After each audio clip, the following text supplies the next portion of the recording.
ನಮಸ್ಕಾರ ಎಲ್ರಿಗೂ. ಇನ್ಸ್ಟೆಂಟಾಗಿ ನೀವೇನಾದರೂ ಸ್ವೀಟ್ನ ಮಾಡಬೇಕು ಅಂದ್ಕೊಂಡಿದ್ರೆ ಖಂಡಿತವಾಗ್ಲೂ ಮನೇಲಿರೋಂಥ ಐಟಮ್ಸ್ನ ಯೂಸ್ ಮಾಡಿಕೊಂಡು ತುಂಬಾ ಹೆಲ್ದಿಯಾಗಿ ಈ ಬರ್ಫಿನ ರೆಡಿ ಮಾಡ್ಬೋದು. ನಮಸ್ಕಾರ ಸ್ನೇಹಿತರೆ, ಸ್ವಾಗತ ನಮ್ಮ ಕೈ ರುಚಿ ಚಾನಲ್ಗೆ. ಇವತ್ತು ನಾನು ಒಂದೆರಡು ಐಟಮ್ಸ್ನ ತೊಗೊಂಡು ತುಂಬಾ ಟೇಸ್ಟಿಯಾಗಿ ಬರ್ಫಿನ ಮಾಡಿದ್ದೀನಿ, ಬನ್ನಿ ನೋಡೋಣ. ಮೊದಲಿಗೆ ಒಂದು ಕಡಾಯಿನ ತೊಗೊಳ್ಳಿ. ಕಡಾಯಿಗೆ ನಾನಿಲ್ಲಿ 2 ಕಪ್ ಆಗುವಷ್ಟು ಕಾಯಿಸಿ ಆರಿಸಿರುವಂಥ ಗಟ್ಟಿ ಹಾಲನ್ನು ತೊಗೊಳ್ತಾ ಇದ್ದೀನಿ. ಸಾಧ್ಯದಷ್ಟು ನೀವು ಕೂಡ ಗಟ್ಟಿ ಹಾಲನ್ನು ತೊಗೊಳ್ಬೇಕಾಗತ್ತೆ. ಯಾಕೆಂದರೆ ಗಟ್ಟಿ ಹಾಲಿದ್ರೆ ನಮಗೆ ಟೇಸ್ಟ್ ಕೂಡ ಬರ್ಫಿ ಇನ್ನೂ ಚೆನ್ನಾಗಿ ಬರುತ್ತೆ. ಫ್ಯಾಟ್ ಅಂಶ ಇದ್ದರೆ ಸೂಪರ್ ಡೂಪರಾಗಿ ನಮಗೆ ಹೆಲ್ದಿಯಾಗಿ ಬರ್ಫಿ ರೆಡಿ ಆಗುತ್ತೆ. ಯಾವ ಕಪ್ಪಳತೆಯಿಂದ ಹಾಲನ್ನು ತೊಗೊಂಡಿದ್ದೀನೋ ಅದೇ ಕಪ್ಪಳತೆಯಿಂದ 1 ಕಪ್ ಆಗುವಷ್ಟು ನಾನು ಉತ್ತುತ್ತಿಯನ್ನು ಸಿಪ್ಪೆ ತೆಗೆದು ಕ್ಲೀನಾಗಿ ವಾಶ್ ಮಾಡಿಕೊಂಡು ತೊಗೊಳ್ತಾ ಇದ್ದೀನಿ. ನೆಕ್ಸ್ಟ್ ಅದೇ ಕಪ್ಪಳತೆಯಿಂದ 1.5 ಕಪ್ ಆಗುವಷ್ಟು ಒಣ ಕೊಬ್ಬರಿನ ಈ ಥರ ತೆಳುವಾಗಿ ಕಟ್ ಮಾಡಿಕೊಂಡು ಹಾಕ್ಕೊಳ್ತಾ ಇದ್ದೀನಿ. ಇವೆರಡು ಐಟಮ್ಸ್ ಇದ್ದರೆ ಸಾಕು ಸ್ನೇಹಿತರೆ, ತುಂಬಾ ಟೇಸ್ಟಿಯಾಗಿ ನೀವು ಈ ಬರ್ಫಿನ ಮಾಡ್ಬೋದು. ಇದನ್ನೆಲ್ಲ ಹಾಲಿನಲ್ಲಿ ಚೆನ್ನಾಗಿ ಕುದಿಸ್ಕೊಳ್ಬೇಕು. ನಾನು ಯಾವುದೇ ರೀತಿ ಕುಕ್ಕರ್ಗೆ ಹಾಕಿ ಕುದಿಸಿಲ್ಲ, ಡೈರೆಕ್ಟಾಗಿ ಕಡಾಯಿಗೆ ಹಾಕ್ಕೊಂಡು ಸ್ವಲ್ಪ ಸಮಯ ಆದರೂ ಪರವಾಗಿಲ್ಲ ಅದೆಲ್ಲ ಹಾಲಿನಲ್ಲಿ ಕುದ್ಕೊಳ್ಬೇಕು. ಅಂದರೆ ಉತ್ತುತ್ತಿಯಲ್ಲಿ ಹಾಲಿನ ಅಂಶ ಬರಬೇಕು, ಕೊಬ್ಬರಿಯಲ್ಲಿ ಕೂಡ ಸಾಫ್ಟಾಗಿ ಹಾಲಿನ ಅಂಶ ಬರೋ ತನಕ ಈಗ ನಿಧಾನವಾಗಿ ಲಿಡ್ ಕ್ಲೋಸ್ನ ಮಾಡಿ ಲೋ ಟು ಐ ಫ್ಲೇಮಲ್ಲಿ ಇಟ್ಕೊಂಡು ಒಂದು ಸಲ ಲಿಡ್ ಕ್ಲೋಸ್ ಮಾಡಿದ್ದನ್ನು ಓಪನ್ ಮಾಡಿ ನೀವು ನೋಡ್ತಿರ್ಬೋದು, ಹಾಲು ಕಂಪ್ಲೀಟಾಗಿ ಹೀರ್ಕೊಳ್ತಾ ಇದ್ದರೆ ಕೆನೆ ಬೇರೆ ಬರ್ತಾ ಇದೆ. ಒಂದು 80% ಕೂಡ ಈಗ ಸಾಫ್ಟ್ ಆಗಿದೆ. ಇನ್ನೊಂದು 20% ಅಂದರೆ ಅದು ಕಂಪ್ಲೀಟಾಗಿ ಹಾಲನ್ನೆಲ್ಲ ಹೀರ್ಕೊಳ್ಬೇಕು. ಹಂಗಾದಾಗ ಮಾತ್ರ ನಮಗೆ ಬರ್ಫಿ ತುಂಬ ಸಾಫ್ಟಾಗಿ ಬರುತ್ತೆ. ಈಗ ಒಂದು ಸಲ ಚೆನ್ನಾಗಿ ಮಿಕ್ಸ್ ಮಾಡಿಕೊಂಡು ಮತ್ತೆ ಲಿಡ್ ಕ್ಲೋಸ್ ಮಾಡಿ ಅದು ಕಂಪ್ಲೀಟಾಗಿ ಹಾಲನ್ನೆಲ್ಲ ಹೀರ್ಕೊಂಡ್ಮೇಲೆ ಗ್ಯಾಸನ್ನು ಆಫ್ ಮಾಡಿಕೊಂಡು ಅದು ತಣ್ಣಗಾದ್ಮೇಲೆ ಓಪನ್ ಮಾಡಿ. ನೀವು ನೋಡ್ತಿರ್ಬೋದು ಅದೆಲ್ಲ ಚೆನ್ನಾಗಿ ಹೀರ್ಕೊಂಡ್ಮೇಲೆ ಕಂಪ್ಲೀಟಾಗಿ ಕೂಲ್ ಆದಮೇಲೆ ನಾನೀಗ ಓಪನ್ ಮಾಡಿ ಒಂದು ಉತ್ತುತ್ತಿನ ಈ ಥರ ಸ್ಮ್ಯಾಶ್ ಮಾಡಿದರೆ ಅದು ಕೈಯಿಂದ ಸ್ಮ್ಯಾಶ್ ಆಗಬೇಕು. ಅಷ್ಟು ಸಾಫ್ಟಾಗಿ ನಮಗೆ ಹಾಲಿನ ಅಂಶ ಉತ್ತುತ್ತಿಯಲ್ಲಿ ಕೊಬ್ಬರಿಯಲ್ಲಿ ಇರಬೇಕು. ನಿಮ್ಗೇನಾದರೂ ಇನ್ನೂ ಸಾಫ್ಟ್ ಆಗಿಲ್ಲ ಅನಿಸಿದರೆ ಇನ್ನೂ ಸ್ವಲ್ಪ ಹಾಲು ಕೂಡ ಹಾಕ್ಕೊಂಡು ನೀವು ಸಾಫ್ಟಾಗಿ ಇದನ್ನು ಕುದಿಸ್ಕೊಳ್ಬೋದು. ಹಾಲಿಲ್ಲ ಅನ್ನೋರು ಖಂಡಿತವಾಗ್ಲೂ ನೀವು ನೀರಿನಲ್ಲೂ ಕೂಡ ಚೆನ್ನಾಗಿ ಕುದಿಸ್ಕೊಂಡು ಈ ಥರ ಪೇಸ್ಟ್ ಕೂಡ ಮಾಡ್ಕೊಳ್ಬೋದು. ಆದರೆ ಹಾಲಿನಲ್ಲಿ ಮಾಡ್ಕೊಳ್ಳೋದ್ರಿಂದ ನಿಮ್ಗಿನ್ನೂ ಪೇಡ ಟೇಸ್ಟ್ ಕೂಡ ತುಂಬಾ ಚೆನ್ನಾಗಿ ಬರುತ್ತೆ. ಬೇಕ್ರಿಗಳಲ್ಲಿ ಸಿಗುವಂಥ ಪೇಡಕ್ಕಿಂತಲೂ ಇನ್ನೂ ಚೆನ್ನಾಗಿರುತ್ತೆ, ಯಾಕೆಂದರೆ ಫ್ಯಾಟ್ ಅಂಶ ಇರುವಂಥ ಹಾಲನ್ನು ಹಾಕಿರ್ತೀವಲ್ವ. ಈಗ ಇದನ್ನು ಒಂದು ಮಿಕ್ಸಿ ಜಾರ್ಗೆ ಹಾಕಿ ಸಣ್ಣದಾಗಿ ಪೇಸ್ಟ ಮಾಡ್ಕೊಂಡು ಬರ್ತಾಯಿದ್ದೀನಿ. ನೀವು ನೋಡ್ತಿರ್ಬೋದು ಎಷ್ಟು ಸಣ್ಣದಾಗಿದೆ ಅಂದರೆ ನಮ್ಗೆ ಎಷ್ಟು ಸಾಧ್ಯನೋ ಅಷ್ಟು ಸಣ್ಣದಾಗಿ ಈ ಥರ ಸಾಫ್ಟಾಗಿ ಪೇಸ್ಟ್ನ ಮಾಡ್ಕೊಂಡು ಬರಬೇಕು. ಎಲ್ಲಾದರೂ ಕೊಬ್ಬರಿ ಪೀಸ್ ಕಂಡ್ರೆ ಅದನ್ನು ತೆಗೆದುಬಿಡಿ. ತೆಗೆದು ನೆಕ್ಸ್ಟ್ ಮಿಕ್ಸಿ ಜಾರಿಗೆ ಹಾಕ್ತಿರಲ್ವ ಆವಾಗ ಅದನ್ನ ಆ್ಯಡ್ ಮಾಡ್ಕೊಳ್ಳಿ. ಈ ಥರ ಒಂದ್ಸಲ ಎಲ್ಲನೂ ಚೆನ್ನಾಗಿ ಮಿಕ್ಸ್ ಮಾಡ್ಕೊಂಡು ನೋಡಿ. ಎಲ್ಲಾದರೂ ಕೊಬ್ಬರಿ ಅಥವಾ ಉತ್ತುತ್ತಿದ್ದು ಪೀಸ್ ಕಂಡ್ರೆ ಸೈಡಲ್ಲಿಡಿ. ಇದೇ ರೀತಿ ಉಳ್ಕಿದಂಥ ಎಲ್ಲದನ್ನು ಉತ್ತುತ್ತಿ ಹಾಗೂ ಕೊಬ್ಬರಿನ ನೀವು ಮಿಕ್ಸಿ ಜಾರ್ಗೆ ಹಾಕ್ಕೊಳ್ಬೇಕು.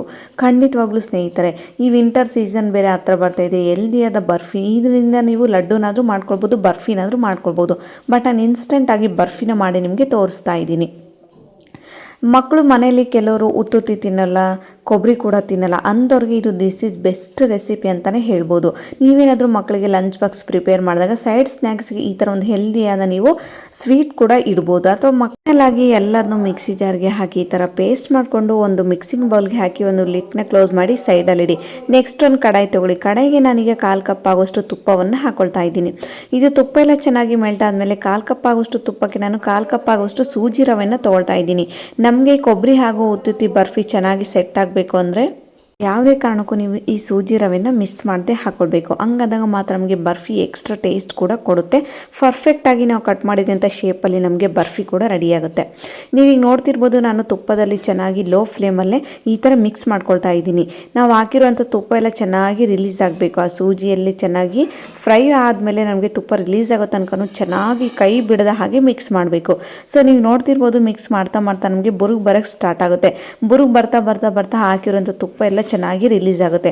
ಅಲ್ಲಿ ತನಕ ಕೈ ಬಿಡದ ಹಾಗೆ ನೀವು ಲೋ ಫ್ಲೇಮಲ್ಲೇ ಚೆನ್ನಾಗಿ ಕೈ ಆಡ್ತಾನೆ ಇರಬೇಕು. ಈ ಥರ ಮಾಡೋದ್ರಿಂದ ಏನಾಗುತ್ತೆ ಅಂದರೆ ನಮಗೆ ಸಾಫ್ಟಾಗಿ ಬರ್ಫಿ ಕೂಡ ತುಂಬಾ ಟೇಸ್ಟಾಗಿ ಬರುತ್ತೆ. ನೀವು ನೋಡಿ, ನಾನು ಮಿಕ್ಸ್ ಮಾಡ್ತಾ ಕಲರ್ ಕೂಡ ಚೇಂಜ್ ಆಗ್ತಾ ಬಂತು. ಅಂದರೆ ಸ್ವಲ್ಪ ಲೈಟಾಗಿ ಗೋಲ್ಡನ್ ಬ್ರೌನ್ ಕಲರ್ಗೆ ಬಂತು. ಈ ಥರ ಕಲರ್ ಚೇಂಜ್ ಆಗೋ ತನಕ ಮಿಕ್ಸ್ ಮಾಡ್ಕೊಂಡಾದ್ಮೇಲೆ ನೆಕ್ಸ್ಟ್ ನಾವು ಪೇಸ್ಟ್ ಹಾಕಿರ್ತೀವಲ್ವ, ಕೊಬ್ಬರಿ ಹಾಗೂ ಉತ್ತುತ್ತಿ ಪೇಸ್ಟ್ನ ಇದಕ್ಕೆ ಈಗ ಹಾಕ್ಕೊಳ್ಬೇಕು.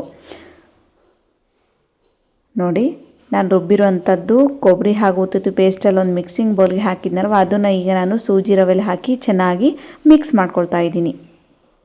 ಖಂಡಿತವಾಗ್ಲೂ ಸ್ನೇಹಿತರೆ, ಎಲ್ಲರ ಮನೆಯಲ್ಲೂ ಕಾಮನ್ ಆಗಿ ಉತ್ತುತ್ತಿ ಇರುತ್ತೆ, ಕೊಬ್ಬರಿ ಇರುತ್ತೆ, ಸೂಜಿ ರವೆ ಇರುತ್ತೆ. ಹೊರಗಡೆ ಹೋಗಿ ದುಬಾರಿ ಬೆಲೆ ಡ್ರೈ ಫ್ರೂಟ್ಸ್ ತಂದು ಲಡ್ಡು ಹಾಗೂ ಸ್ವೀಟ್ ಬರ್ಫಿ ಮಾಡೋದಕ್ಕಿಂತ ಮನೇಲಿರುವಂಥ ಐಟಮ್ಸ್ನ ಯೂಸ್ ಮಾಡಿಕೊಂಡು ತುಂಬಾ ಹೆಲ್ದಿಯಾಗಿ ಸ್ವೀಟ್ನ ರೆಡಿ ಮಾಡ್ಬೋದು. ಯಾವುದೇ ರೀತಿ ಗಂಟುಗಳು ಇಲ್ಲದೇ ಇರೋ ಥರ ಚೆನ್ನಾಗಿ ಒಂದು 3 ನಿಮಿಷ ಮಿಕ್ಸ್ ಮಾಡ್ಕೊಳ್ಬೇಕು. ಅಂದರೆ ಸೂಜಿ ಎಲ್ಲ ಚೆನ್ನಾಗಿ ಕೊಬ್ಬರಿ ಹಾಗೂ ಉತ್ತುತ್ತಿ ಜೊತೆ ಬೆರಿಬೇಕು. ಈ ಥರ ಮಿಕ್ಸ್ ಮಾಡೋದ್ರಿಂದ ನಮಗೆ ಸ್ವೀಟ್ ಇನ್ನೂ ಟೇಸ್ಟಿಯಾಗಿ ಸಾಫ್ಟಾಗಿ ರೆಡಿ ಆಗುತ್ತೆ. ನೀವು ಎಷ್ಟು ಚೆನ್ನಾಗಿ ಮಿಕ್ಸ್ ಮಾಡ್ತಾ ರೆಡಿ ಮಾಡ್ತಿರೋ ಸ್ವೀಟ್ನ ನಮಗೆ ಅಷ್ಟು ಬೇಗ ಬರ್ಫಿ ಅದಕ್ಕೆ ಬರುತ್ತೆ, ಟೇಸ್ಟ್ ಕೂಡ ಚೆನ್ನಾಗಿರುತ್ತೆ. ಇದೆಲ್ಲ ಮಿಕ್ಸಿಂಗ್ ಮಾಡ್ಕೊಂಡಾದಮೇಲೆ ಒಂದು 4 ನಿಮಿಷ ಮಿಕ್ಸ್ ಮಾಡಿದಾದಮೇಲೆ ನಾನೀಗ ಇದಕ್ಕೆ ಕಲ್ಲು ಸಕ್ಕರೆದು ಪೌಡರ್ನ ಮಾಡ್ಕೊಂಡಿದ್ದೆ. ನೀವು ಬೇಕಿದ್ರೆ ನಾರ್ಮಲಾಗಿ ಸಕ್ಕರೆ ಪೌಡರ್ ಕೂಡ ಹಾಕೊಳ್ಬೋದು. ಬಟ್ ಸಕ್ಕರೆ ಪೌಡರ್ ಹಾಕ್ಕೊಳ್ಳೋದ್ಕಿಂತ ಈ ಥರ ಕಲ್ಲು ಸಕ್ಕರೆ ಪೌಡರ್ನ ಮಾಡ್ಕೊಂಡು ಹಾಕೊಳ್ಳೋದು ಇನ್ನೂ ತುಂಬ ಹೆಲ್ದಿಯಾಗಿರುತ್ತೆ. ನೀವೀಗ ನೋಡ್ತಿರ್ಬೋದು, ಮಿಕ್ಸ್ ಮಾಡ್ತಾ ಸೂಜಿಯಲ್ಲಿರುವಂಥ ತುಪ್ಪದ ಅಂಶ ಕೂಡ ಎಲ್ಲೂ ಕಾಣ್ತಾ ಇಲ್ಲ. ಈ ಥರ ನಮಗೆ ಸಾಫ್ಟಾಗಿ ಗಟ್ಟಿ ಆಗ್ತಾ ಬರಬೇಕು. ನೋಡಿ ಈ ಥರ ಎಷ್ಟು ಚೆನ್ನಾಗಿ ನಾನು ಯಾವ ಕಡೆ ತಿರುಗಿಸ್ತೀನೋ ಆ ಥರ ಬೇಗ ಸೆಟ್ ಆಗುತ್ತೆ. ಈ ಥರ ಸೆಟ್ ಆಗೋ ತನಕ ಒಂದು 4 ನಿಮಿಷ ಚೆನ್ನಾಗಿ ಮಿಕ್ಸ್ ಮಾಡ್ಕೊಂಡಾದ್ಮೇಲೆ ನಾನೀಗ ಮೊದಲೇ ಹೇಳಿದ್ನಲ್ವ ಕಲ್ಲು ಸಕ್ಕರೆದು ಪೌಡರ್ ಮಾಡ್ಕೊಂಡು ಇಟ್ಕೊಂಡಿದ್ದೆ, ಅದನ್ನು ಹಾಕ್ತೀನಿ ಅಂತ. ಆಲ್ರೆಡಿ ನಮಗೆ ಕೊಬ್ಬರಿ ಅಥವಾ ಉತ್ತುತ್ತಿ ಹಾಲಲ್ಲಿ ಹಾಕಿದಾಗ ಸ್ವೀಟಿನ ಅಂಶ ಕುದೀತಾ ಸ್ವೀಟ್ ಅಂಶ ಬಿಡುತ್ತೆ. ಅದು ನೀವೇನಾದರೂ ಮನೇಲಿ ಶುಗರ್ ಇರೋರಾಗಿದ್ದರೆ ಖಂಡಿತವಾಗ್ಲೂ ಇದು ಸಕ್ಕರೆ ಪೌಡರ್ನ ಸ್ಕಿಪ್ ಮಾಡ್ಕೊಳ್ಳಿ. ಯಾಕೆಂದರೆ ಆಲ್ರೆಡಿ ಅದು ಸ್ವೀಟ್ ಇರುತ್ತೆ, ಕೊಬ್ಬರಿ ಕೂಡ ಸ್ವೀಟ್ ಇರುತ್ತೆ, ಉತ್ತುತ್ತಿ ಕೂಡ ಸ್ವೀಟ್ ಇರುತ್ತೆ. ಬಟ್ ನಾನು ಸ್ವಲ್ಪ ಸಪ್ಪೆ ಅನಿಸುತ್ತೇನೆ ಅಂತೇಳಿ ಕಲ್ಲು ಸಕ್ಕರೆ ಪುಡಿನೇ ಹಾಕ್ಕೊಳ್ತಾ ಇದ್ದೀನಿ. ಯಾವುದೇ ಕಾರಣಕ್ಕೂ ಶುಗರ್ ಪೌಡರ್ ಹಾಕೊಳ್ಳೋದು ಬೇಡ. ಕಲ್ಲು ಸಕ್ಕರೆ ಇದ್ದರೆ ಮನೇಲಿ ಕಲ್ಲು ಸಕ್ಕರೆ ಪುಡಿ ಹಾಕೊಳ್ಳಿ. ಯಾಕೆಂದರೆ ಜಾಗೀರ್ ಪೌಡರ್ ಇದ್ದರೆ ಬೆಲ್ಲದ ಪೌಡರ್ ಆದರೂ ಹಾಕ್ಕೊಳ್ಬೋದು. ಕಂಪ್ಲೀಟಾಗಿ ಅದು ನಿಮಗೆ ಆಫ್ನಲ್ ಆಗಿರುತ್ತೆ. ಸಕ್ಕರೆ ಪೌಡರ್ನೆಲ್ಲ ಹಾಕಿ ಯಾವುದೇ ಥರ ಗಂಟುಗಳು ಇಲ್ಲೇ ಇರೋ ಥರ ನಾವು ಆಲ್ರೆಡಿ ನೋಡಿ ಸಕ್ಕರೆ ಪೌಡರ್ ಹಾಕಿದ ತಕ್ಷಣ ಅಲ್ಲಲ್ಲಿ ಸಕ್ಕರೆದು ಗಂಟುಗಳು ಕಾಣಿಸ್ತಾ ಇದೆ. ಈ ಥರ ಬಿಳಿ ಬಣ್ಣ ಕಾಣಿಸ್ಬಾರ್ದು. ಕಂಪ್ಲೀಟಾಗಿ ಅದು ಎಲ್ಲ ಸೂಜಿ ರವೆ ಹಾಗೂ ಉತ್ತುತ್ತಿ ಕೊಬ್ಬರಿ ಪೇಸ್ಟ್ ಒಳಗಡೆ ಬೆರಿಬೇಕು. ಇಲ್ಲಾಂದರೆ ಒಂದೇ ಸೈಡ್ ಸ್ವೀಟ್ ಆಗುತ್ತೆ, ಒಂದು ಸೈಡ್ ಸಪ್ಪೆ ಅನಿಸುತ್ತೆ. ಸಕ್ಕರೆ ಪೌಡರ್ ಹಾಕಿ ಮತ್ತೆ ತಿರ್ಗಿ ಒಂದು 4 ನಿಮಿಷ ಚೆನ್ನಾಗಿ ನೀವು ಮಿಕ್ಸ್ ಮಾಡ್ಕೊಳ್ಬೇಕು. ಇದೆಲ್ಲ ಆದಮೇಲೆ ನಮಗೆ ಸ್ವೀಟ್ ಚೆನ್ನಾಗಿ ಸೆಟ್ ಆಗಬೇಕು. ಈಗ ಟ್ರೈಗೆ ಹಾಕಿದ ತಕ್ಷಣ ಸ್ವೀಟ್ ಚೆನ್ನಾಗಿ ಸೆಟ್ ಆಗಬೇಕಂದ್ರೆ ಮೇನ್ ಇಂಗ್ರೀಡಿಯೆಂಟ್ಸ್ ಇನ್ನೊಂದು ಆ್ಯಡ್ ಮಾಡಬೇಕು. ಅದನ್ನು ಏನಪ್ಪ ಅಂದರೆ ಆಲಿಮ್ ಪೌಡರ್. ಯಾವುದೇ ಕಾರಣಕ್ಕೂ ಆಲಿಮ್ ಪೌಡರ್ ಮಿಸ್ ಮಾಡಬೇಡಿ. ಮನೇಲಿ ನಾರ್ಮಲಾಗಿ ಎಲ್ಲರ ಮನೇಲಿ ಅಂಗನವಾಡಿಯಲ್ಲಿ ಸಿಗೋಂಥ ಆಲಿಮ್ ಪೌಡರ್ ಇರುತ್ತೆ. ನಾನು 1/4 ಕಪ್ ಆಗುವಷ್ಟು ಸೂಜಿ ರವೆ ತೊಗೊಂಡಿದ್ದೀನಲ್ವ, 1/4 ಕಪ್ ಆಗುವಷ್ಟು ಸೂಜಿ ರವೆಗೆ 1/4 ಕಪ್ ಆಗುವಷ್ಟು ಆಲಿಮ್ ಪೌಡರನ್ನು ಹಾಕ್ಕೊಂಡು ಮತ್ತೆ ತಿರ್ಗಿ ಚೆನ್ನಾಗಿ ಮಿಕ್ಸ್ ಮಾಡ್ಕೊಳ್ತಾ ಇದ್ದೀನಿ. ನೋಡಿ ಆಲಿಮ್ ಪೌಡರ್ ಹಾಕಿದ ತಕ್ಷಣ ಒಂದೊಂದ್ಸಲ ಬೇಗ ಗಂಟುಗಳಾಗ್ಬಿಡುತ್ತೆ, ಇಲ್ಲ ಉಂಡುಂಡೆ ಥರ ಆಗಿಬಿಡುತ್ತೆ. ಆ ಥರ ಆಗಬಾರ್ದು ಅಂದರೆ ಗ್ಯಾಸನ್ನು ಕಂಪ್ಲೀಟಾಗಿ ಲೋ ಫ್ಲೇಮಲ್ಲಿ ಇಟ್ಕೊಳ್ಳಿ. ಅಥವಾ ಗ್ಯಾಸನ್ನು ಆಫ್ ಮಾಡಿಕೊಂಡು ಇದನ್ನೆಲ್ಲ ಚೆನ್ನಾಗಿ ಮಿಕ್ಸ್ ಮಾಡ್ಕೊಂಡಾದ್ಮೇಲೆ ಅದು ನೀವು ಗ್ಯಾಸನ್ನು ಆನ್ ಮಾಡ್ಕೊಳ್ಬೋದು. ನೀವೇನಾದರೂ ಬಿಗಿನರ್ಸ್ ಆಗಿದ್ರೆ, ಇಲ್ಲ ನಮಗೆ ಬೇಗ ಮಿಕ್ಸ್ ಮಾಡೋಕ್ಕಾಗ್ತಿಲ್ಲ, ಸ್ವಲ್ಪ ಕಷ್ಟ ಅನಿಸುತ್ತೆ ಅನ್ನೋರು ಗ್ಯಾಸ್ನ ಆಫ್ ಮಾಡಿಕೊಂಡು ಸೈಡಲ್ಲಿ ಇಟ್ಕೊಂಡು ಅದೆಲ್ಲ ಚೆನ್ನಾಗಿ ಮಿಕ್ಸ್ ಮಾಡ್ಕೊಂಡಾದ್ಮೇಲೆ ತಿರ್ಗಿ ನೀವು ಲೋ ಫ್ಲೇಮಲ್ಲೇ ಮತ್ತೆ ಕಂಟಿನ್ಯೂ ಮಾಡ್ಬೋದು. ಬಟ್ ನಾನು ಪರ್ಫೆಕ್ಟಾಗಿರೋದ್ರಿಂದ ನಿಧಾನವಾಗಿ ಈ ಥರ ಗಂಟುಗಳು ಇಲ್ಲೇ ಇರೋ ಥರ ಚೆನ್ನಾಗಿ ಮಿಕ್ಸ್ ಮಾಡ್ಕೊಳ್ತಾ ಇದ್ದೀನಿ. ಕೆಲವ್ರು ಏನು ಮಾಡ್ತಾರೆ ಅಂದರೆ, ನಾವು ಮೊದಲಿಗೆ ಹಾಲಿನಲ್ಲಿ ಕೊಬ್ಬರಿ ಹಾಗೂ ಉತ್ತುತ್ತಿಯನ್ನು ಕುದಿಸ್ಕೊಳ್ಳುವಾಗಲೇ ಆಲಿಮ್ ಪೌಡರನ್ನು ಹಾಕಿ ಕೂಡ ಮಾಡ್ತಾರೆ.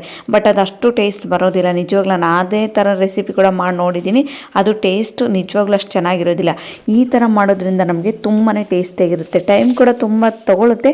ಟೈಮ್ ತೊಗೊಂಡ್ರೂ ಪರವಾಗಿಲ್ಲ, ಸ್ವೀಟ್ ಮಾತ್ರ ತುಂಬಾ ಚೆನ್ನಾಗಿರುತ್ತೆ.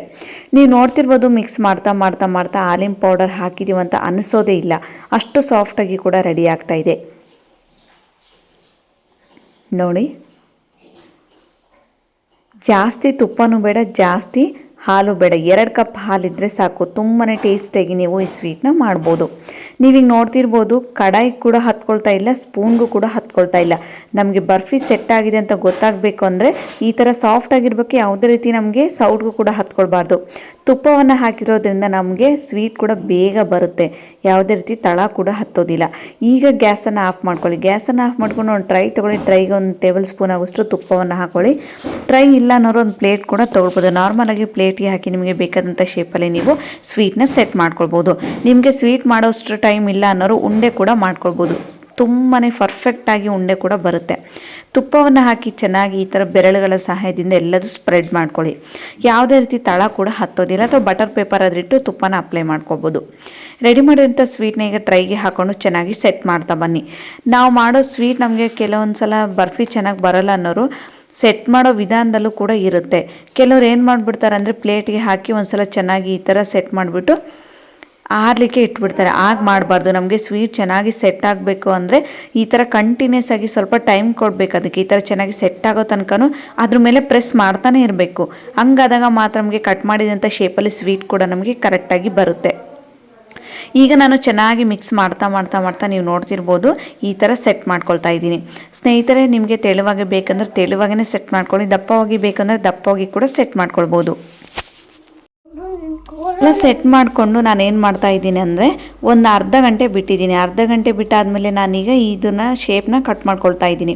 ನಿಮ್ಮ ಮನೇಲಿ ಏನಾದರೂ ಫ್ರಿಡ್ಜ್ ಇತ್ತಂದರೆ ಫ್ರಿಜ್ಜಲ್ಲಿ ಇಟ್ಕೊಂಡು ಒಂದು 10 ನಿಮಿಷ ಬೇಗ ಕಟ್ ಮಾಡ್ಕೊಳ್ಬೋದು. ಇಲ್ಲ ಅನ್ನೋರು 1 ಅವರ್ ನೀವು ರೆಸ್ಟ್ಗೆ ಕೊಡಬೇಕು. ನಾನೀಗ ಅರ್ಧ ಗಂಟೆ ರೆಸ್ಟ್ಗೆ ಕೊಟ್ಟು ಈ ಥರ ಶೇಪ್ನ ಮಾಡಿಕೊಂಡು ತಿರ್ಗಾ ಮತ್ತೆ ಅರ್ಧ ಗಂಟೆ ಬಿಟ್ಟು ಸ್ವೀಟ್ನ ಓಪನ್ ಮಾಡ್ತಾ ಇದ್ದೀನಿ. ನನಗೆ ಬೇಕಾದಂಥ ಶೇಪಲ್ಲಿ ಈ ಥರ ನಾನು ಮಾಡ್ಕೊಂಡಿದ್ದೀನಿ. ನಿಮಗೆ ಬಾಕ್ಸ್ ಶೇಪಲ್ಲಿ ಬೇಕಾದರೂ ಮಾಡ್ಕೊಳ್ಬೋದು, ಟ್ರಯಾಂಗಲ್ ಶೇಪ್ ಆದರೂ ಮಾಡ್ಕೊಳ್ಬೋದು, ಅಥವಾ ಉಂಡೆನಾದರೂ ಮಾಡ್ಕೊಳ್ಬೋದು. ಮೇಲೆ ಸ್ವಲ್ಪ ಮೊದಲಿಗೆ ಮಾರ್ಕ್ನ ಮಾಡ್ಕೊಂಬಿಡಿ. ನಿಮಗೆ ನಿಜವಾಗ್ಲೂ ಸ್ವೀಟ್ ತುಂಬ ಪರ್ಫೆಕ್ಟ್ ಲೈನ್ಸ್ ಬರುತ್ತೆ. ಇಲ್ಲಾಂದರೆ ಲೈನ್ಸ್ ಕೂಡ ಕ್ರಾಸ್ ಆಗುತ್ತೆ, ಸ್ವೀಟ್ ಕೂಡ ಕರೆಕ್ಟಾಗಿ ಬರೋದಿಲ್ಲ. ಈ ಥರ ನಾನು ಚೆನ್ನಾಗಿ ಬರ್ಫಿನಿಗೆ ಕಟ್ ಮಾಡ್ಕೊಳ್ತಾ ಇದ್ದೀನಿ. 1 ಅವರ್ ಇದನ್ನು ಚೆನ್ನಾಗಿ ಹಾರಲಿಕ್ಕೆ ಇಟ್ಟು ನೆಕ್ಸ್ಟ್ ನಾನೀಗ ಸ್ವೀಟ್ನ ನಿಧಾನವಾಗಿ ಓಪನ್ ಮಾಡ್ತಾ ಇದ್ದೀನಿ. ಖಂಡಿತವಾಗ್ಲೂ ಸ್ನೇಹಿತರೆ, ಬಾಯಲ್ಲಿಟ್ಟರೆ ಕರಗುವಂಥ ಈ ಸ್ವೀಟ್ನ ನೀವೇನಾದರೂ ಫೆಸ್ಟಿವಲ್ಗೆ ಸ್ವೀಟ್ ಮಾಡಬೇಕು ಅಥವಾ ಸಿಹಿ ತಿನ್ಬೇಕು ಅನ್ನಿಸ್ದಾಗ ಖಂಡಿತವಾಗ್ಲೂ ಈ ರೆಸಿಪಿನ ಟ್ರೈ ಮಾಡಿ. ಇನ್ನೇನು ಗಣೇಶ ಹಬ್ಬ, ರಕ್ಷಾಬಂಧನ ಕೂಡ ಹತ್ರ ಬರ್ತಾ ಇದೆ. ರಕ್ಷಾಬಂಧನಕ್ಕೆ ಸ್ಪೆಷಲಾಗಿ ಈ ಬರ್ಫಿನೂ ಕೂಡ ನೀವು ರೆಡಿ ಮಾಡ್ಬೋದು. ನೀವೇನಾದರೂ ಇನ್ನೂ ನನ್ನ ಚಾನಲ್ನ ಸಬ್ಸ್ಕ್ರೈಬ್ ಮಾಡಿಲ್ಲ ಅಂದರೆ ಸ್ನೇಹಿತರೆ ಲೈಕ್ ಮಾಡಿ, ಶೇರ್ ಮಾಡಿ, ಹಾಗೂ ಸಬ್ಸ್ಕ್ರೈಬ್ ಮಾಡೋದನ್ನು ಮಾತ್ರ ಮರಿಬೇಡಿ. ನೀವೊಂದು ವೀಕ್ವರೆಗೂ ಇದನ್ನು ಸ್ಟೋರ್ ಮಾಡಿ ಇಟ್ಕೊಳ್ಬೋದು. ತುಂಬಾ ಸಾಫ್ಟಾಗಿರುತ್ತೆ. ಫೈನಲಾಗಿ ಸ್ವೀಟ್ ಕೂಡ ರೆಡಿ ಆಗಿತ್ತು. ಇದನ್ನು ಸಾಫ್ಟಾಗಿ ನಿಮಗೆ ನೋಡಿದರೆ ಸಾಕು ಎಷ್ಟು ಸಾಫ್ಟ್ ಇದೆ ಅಂತ ಖಂಡಿತವಾಗ್ಲೂ ಗೊತ್ತಾಗುತ್ತೆ ಅನಿಸುತ್ತೆ.